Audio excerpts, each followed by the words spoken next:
الحمدلله اسلامي امارت ټولو برخو ته زیاته توجه کړې، تعلیم برخې ته، نورو برخو ته، تحصیل برخې ته بیا زیاته توجه کړې دی. ډاکټر صاحب مخکې تاسو ته خبره وکړه، تاسې خپله سترګو باندې ګورئ، رشتې ایجادېږي، همدارنګه کوم ضرورتونه دي، کوم تجهیزات دي، د خپل وس مطابق هغه اخیستل کېږي او پوهنتونونو ته راوړل کېږي. زیات کار په دې باندې شوی دی.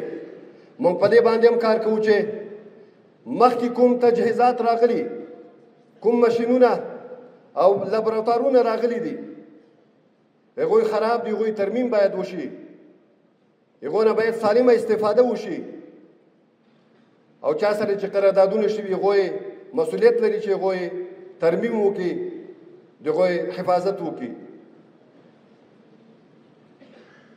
نو فتح نه مخکې چې کوم اسباب دي هغو ته موږ متوجه یو چې هغو ترمیم شي، هغو نه سالمه استفاده وشي. بعد الفتح چې کوم تجهیزات اخیستل شوي دي هغې باندې نه تاسې باید سالمه استفاده وکړو.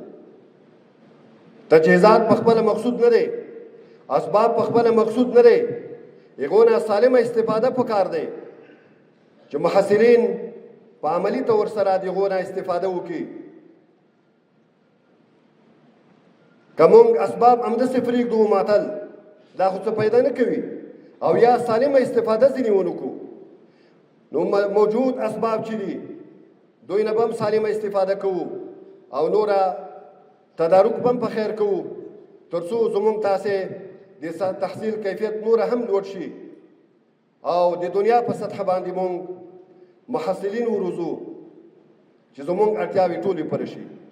په دې باره کې اسلامي امارت او بالخصوص وزارت او قدرمن وزیر صاحب او بیا عالی قدر مجاهد کبیر امیر المؤمنین حفظه الله تعالی زیات متوجه دی.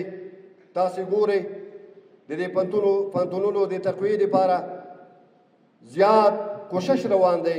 مخکې ما د دې تذکره تاسو ته وکړله او دې نه باید موږ تاسې سالمه استفاده وکړو د دې فرصت نه.